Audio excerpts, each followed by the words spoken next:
Welcome to Blended TV Talks in partnership with ALLATRA. And my name is Julia Dudley Najieb, along with Lennice Jabari. We got to talk about some serious topics. Yes, we do. One of them is the Siberian Magma Plume. And we may not know much about it. We didn't know much about it beforehand. You had no idea. I had no idea where it was and what it looked like or anything. So where Siberia is, right? Yes, That was some of the challenges. I had no idea. No idea. And so some of you may not know where Siberia is, so we want to at least give you that information and start there. Siberia, when we look at the location of it, it's a vast part of the Asian continent. And that's where the location is. And also, it's a big part of Russia. It's about 5 million miles square area, around there. So it's roughly 36 million people as far as the population. Yes, that's correct. That's as far as where Siberia is. It gets pretty cold. For us, it's cold.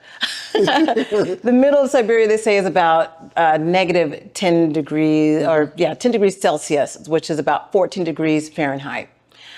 And as compared, not really the vacation spot, but people do live there. As compared that weather to somewhere like Chicago, Illinois, in the United States, that's pretty comparable. That's pretty chilly, pretty almost freezing level. Right. So you've got the Ural Mountains. If you're looking at to the east, if you're looking at kind of the location there, from the Arctic Ocean and the borders of like Mongolia and China. So people have a kind of a gist of where Siberia is. Now you know where Siberia is. And if you don't, go look at a map, go to Google, something like that. Now, what is magma? I think we need to break that down, because if people are talking about magma and plume and putting those two words together, plume means to spread, but what is magma? And then you go into what is magma, but then what is lava? What's the difference between magma and lava? Right. Okay, so under the earth, you have the magma. The magma. But when it comes and erupts, then you out of a volcano, that is the lava, yes. Right? And a whole bunch of degrees. It's like a lot of degrees. It's very hot, right? Very, very hot. And magma, so it's not something to take lightly. I think we see volcanic eruptions and people are enamored by the volcano, but when you're talking about a plume, you really don't want to be watching a plume. This is not something that is like watching the auroras in the skies, which that's a whole nother topic that we'll have to talk about at a different time on a different show. Reason why we're talking about how drastic this magma plume is because it's a large area of Siberia, and the fact that it is erupting and melting, because magma is all these dissolved gases and all these other particles. But now we're talking about our livelihood at stake. We're not even talking about the micro nanoplastics, which we will get to. But today we need to talk about the Siberian magma plume. And so we're so glad that you could join us on this Blended TV Talk in partnership with ALLATRA, because this is 30 years of research. And I'm so grateful that Dr. Egon Cholakian, he's stepping out. He's like, this is what's going on. You can take it or leave it. It's happening. This is the science. This is not anything cultish. This is not anything that's just made up. It's real information that volunteer scientists who were part of ALLATRA said this is what's happening, and why they took the time to look at climate science, why it's happening. Don't we want to know why? Wouldn't you want to know why? Yes, I would. I always want to know why, especially from the highly credentialed Dr. Cholakian comes from Harvard. He serves particle physicist. Particle physicist, and then he served for 4 different presidential administrations. So he put in his whole career, his whole credential, his whole livelihood on a line with the research and with the understanding of what this is all about. Because I say maybe 90% of the whole world probably don't even have a clue what this is all about, and why we here today trying to explain it and break it down for our audience, both in the United States and all throughout the world. So we want to let you know that it's credible information. It's coming from a credible source. and an individual who also was on the team with CERN, and the CERN Collider, and has the experience and knowledge and information. And when we're talking about the physics behind all of this. So I want to really get started with just a short, small clip. It's about maybe 20 seconds, and people say, what is the Siberian magma plume? And he says it in the first part, and then there's a whole bunch of other things that we want to discuss after that. And I think we'll just play that clip first. Yes. And it's really short, but explains what it is. And this is from the documentary, They Are Leaving Siberia. And it's just about 37 minutes long. We do have it on our Blended TV website at blendedtv.me or blendedtv.net. You can watch all of the different documentaries thanks to Alatra. They're sharing it to let the world know. And we're also here, a part of that information, to let you all know what's happening. So let's play the short clip first. Let me remind you about the Siberian magma plume is an upwelling stream of hot magma rising from the Earth's core to the boundary of the Earth's crust beneath Siberia. The eruption of this plume, comparable in size to the entire continent of Australia, would be catastrophic not only for Russia, but could also trigger a chain reaction of supervolcano eruptions worldwide, ultimately rendering the planet uninhabitable.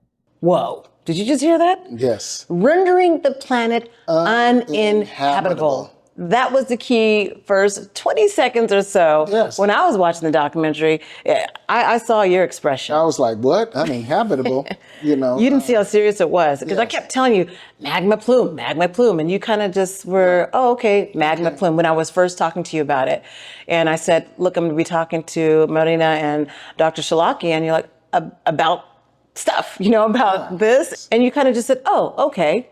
Probably most of you just said, oh, okay, Yes. magma plume. That's exactly what I said. Okay, magma plume. Yeah. Okay, what does that have to do with me? Yeah. What does that have to do with me right now? And it's in Siberia. So Yeah. most people would think, where's Siberia again? Where it is? It's far away from me. If you're in the United States, that's what some people would How think. can that affect me?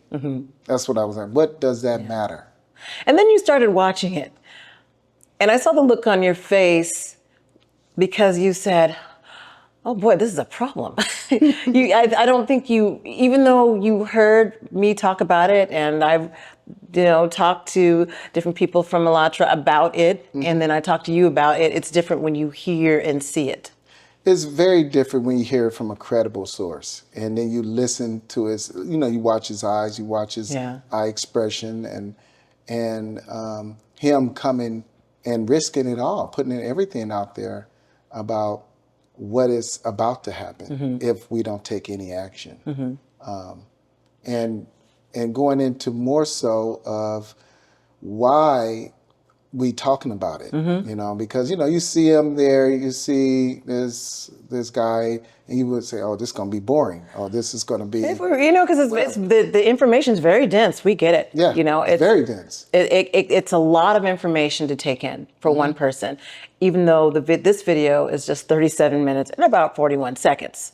However, we challenge you to listen to this video and to watch it so that you have a better understanding of what we're up against. The biggest thing that Cholakian brings up is the disinformation campaign that's out there. Yes. Mind you, these are volunteer scientists that have come together for the purpose of understanding and helping us to understand climate science, what's going on, along with solution. Why would you want that hindered? Why would you want that information not out there? We are not children. We are all adults, a part of humanity. And if we're going to change humanity, we deserve to know the information. And that's why we're here today, talking on the show to tell you about the information that we have been studying and learning more and more about the detriment, how it's going to affect us and the world. The key thing is volunteer. They do not get paid for it. They spend their free time in studying and researching and looking at the backgrounds and everything so you guys can have that information. So it is a global problem. This is not it's not just in Siberia, because people just think that. They're just thinking it's isolated in Siberia. No, it is going to affect you in South Central LA and Richmond, eventually, California, and Chicago, or whatever area you live in New York. Is a global situation. It is a global situation. So that's caught my attention, and seeing how this event or these theories, not theories, but this, the scientist projects is going to affect every human being on this planet. And if we don't do anything about it, it's much worse. So the first thing to understand is Russia gets a lot of its resources, like a lot of its resources from Siberia. It is rich, rich in minerals. You're talking gold, you're talking nickel, you're talking copper, you're talking platinum, uranium. There are a lot of these resources that they lived off of. Now, here's the problem that Cholakian talked about, that in January 2023, before that, Russia had all these big plans for Siberia, making it like the economic center, making it this big deal because that's where they're getting all their money from anyway. That's how Russia is able possibly to survive in their economy. However, like January 2023, Cholakian talks about how everyone just is leaving Siberia, leaving it. It's leaving. Why would you leave? And there's all these rich resources as such. Why would anyone leave? So in this next clip, he explains that part. He's going to talk about why people were leaving. I want to go ahead and play it, and then we'll talk about it. They have realized the reality of the threat posed by the Siberian magma plume. The magma plume is now rising directly beneath the very territory targeted by the previously approved development strategy, which they are now abandoning. As early as 2014, the closed section of Alatra's climate report contained facts about the danger of the Siberian plume, and this information was communicated to Russian officials. Beginning in 2021, we, together with Alatra volunteers, started publicly warning about the threat of the Siberian plume. It's clear that Russian authorities conducted their own calculations, which confirmed the conclusions that Alatra specialists had warned them about back in 2014. That became the turning point. They can deny it all they want, but their actions speak louder than words. They are like rats fleeing from a sinking ship. They are abandoning Siberia and its people, shutting down and relocating multi-billion-dollar projects, hoping to safeguard their assets and wealth in the farthest corners of the country or even abroad, as far away from Siberia as possible. But you know what's most frightening? The people of Russia remain unaware of the actual risk involved. Instead of honestly addressing the issue, the authorities resort to propaganda. They claim that Siberia is a region with no prospects, yet they still expect people to live and work there. Why, you ask? Because for now, they can still extract resources from Siberia and line their own pockets. Rather than addressing the problem and implementing controlled degassing measures, they are shifting their capital and investments to the country's periphery. Do you now see why the new development plan focuses so heavily on the Russian Far East and the Arctic? The Arctic. That's where Russia decided instead to put their focus, because in Siberia, they obviously know about the magma plume. They're just not telling you about it. And if they are, they're kind of downplaying it because it's costly to have everyone have to evacuate. Where are they going to go? That's messing with the income and the money. Right. Well, it's also, you're looking at, they have so many investments. They have so much money involved. They have, how can they relocate in their mind? And then they looking at the fact, I'm just thinking, they looking at the fact that if we were to locate, where to and what for? And where's my money going to go? And then you're going to stop the incomes from the revenue streams that they already have in place. But as we see, Russia is completely, they're out of the Siberia. They're not even looking at that. But someone is pocketing that money. And that's what Cholakian was bringing up. So is it surprising that they would try to discredit him? No, it's not. So that's the why they left Siberia, which doesn't make sense, being that it's rich in all of these resources. Uranium? Yeah, you're going to leave, and you've got uranium, you've got platinum, you've got like gold. You've got some really precious metals there. And so this is where Cholakian is trying to speak out and explain to people the detriment of it. Now, then he goes into the previous eruption. And I think I'm going to hold that to the next episode. And you have been watching Blended TV Talks in conjunction with the LATRA. My name is Julia Dudley Najieb, along with Lennice Jabari. And stay tuned where we talk about the previous eruptions and also how the ramifications of the Siberian magma plume, how it will affect you. Stay with us.